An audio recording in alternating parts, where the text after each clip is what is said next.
It was nearly midnight in downtown San Francisco, the streets damp with the chill of the fog that often rolled in from the bay. The city was slowing down. Streetlights cast halos on the wet pavement, and most businesses had shut their doors. Michael Trent, a 42-year-old tech tycoon and one of the city's most eligible bachelors, drove through the quieter lanes of Soma in his sleek black Tesla after an exhausting investor dinner. His mind buzzed with numbers and projections until something outside his window brought him to a sudden halt. There, curled up on a worn blanket next to a closed boutique, was a woman, slim, frail-looking, her arms wrapped around herself for warmth. Her clothes were familiar. That olive-green sweater and patched gray shawl. Michael's eyes widened. It couldn't be. He parked and stepped out into the cold night air, ignoring the wet ground soaking into his $900 loafers. As he approached, the woman stirred. When she looked up, the streetlight caught her face. "Maria?"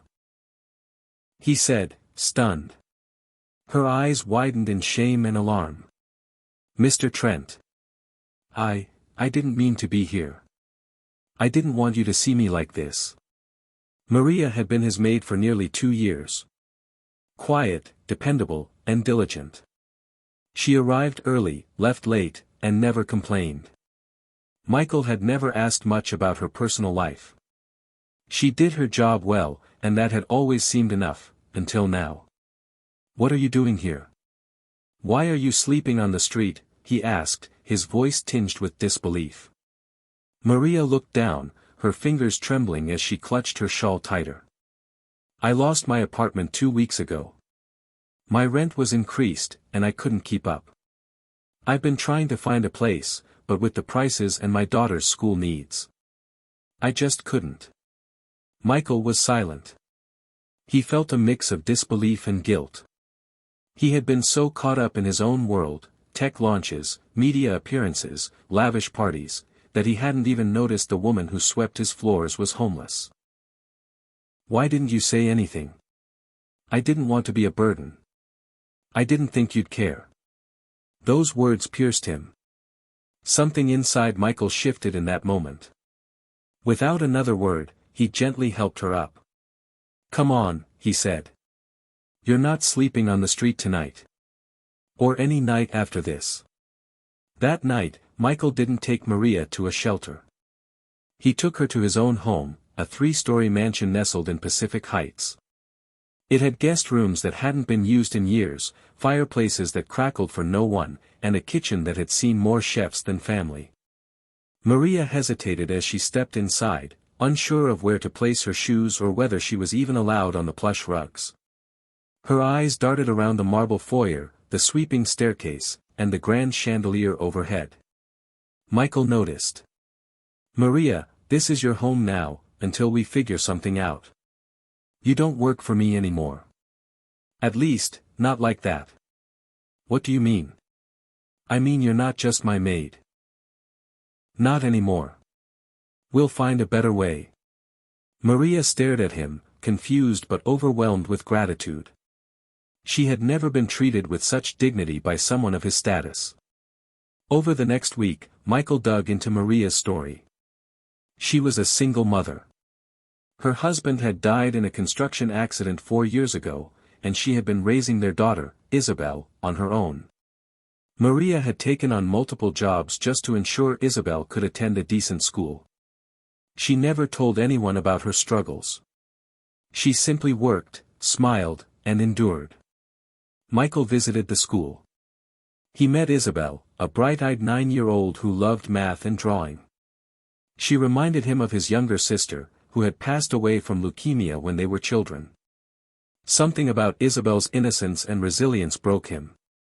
He hadn't cried in years, but that day, in the school hallway, he did.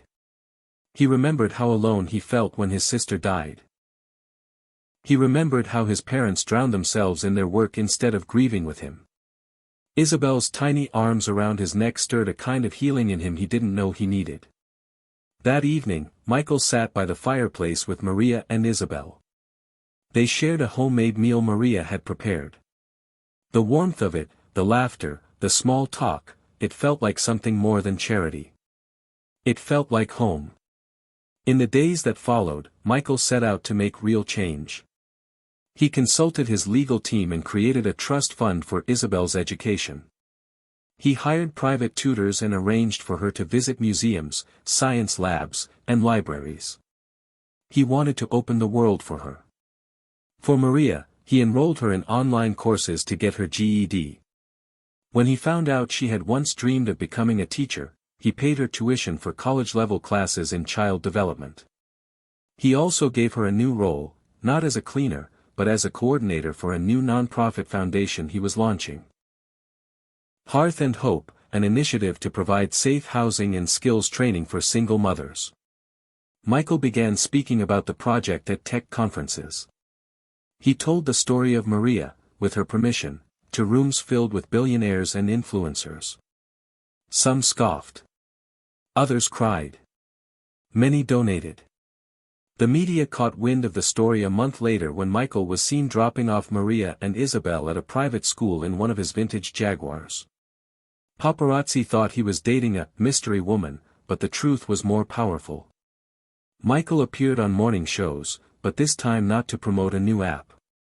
He talked about homelessness, dignity, and how people often ignore those who keep their homes and offices running. One interviewer asked, "Why her? Why did you care?" Michael replied, "Because I saw her. Truly saw her. And once you see someone's pain, you can't unsee it. You either act, or you turn away. I chose to act." A year later, Maria was no longer the quiet woman behind a vacuum cleaner. She was the director of Maria's Haven, a shelter for women and children in need. With Michael's help and the support of a growing network, she now oversaw dozens of volunteers and professionals. Maria spoke at conferences. She wrote op-eds. She shared her story with dignity and pride. Isabelle, now 10, read her essays in school and beamed when classmates clapped for her mom. Michael changed too. His priorities shifted. He spent less time chasing deals and more time mentoring young entrepreneurs, teaching them about impact, not just profit. He stopped collecting cars and started collecting stories, of resilience, hope, and the human spirit. One Christmas Eve, Michael stood with Maria and Isabelle at a candlelight vigil outside the newest shelter they had opened. Snow began to fall softly. "You gave us more than shelter," Maria whispered. "You gave us a future."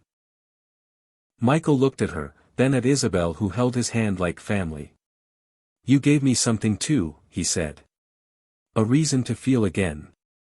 And with that, they stood quietly, surrounded by a crowd of grateful hearts, warmed not just by candles or donations, but by a story of how one moment of empathy could transform not just a life, but a legacy. Because sometimes, the most powerful transformations begin with one simple act of compassion.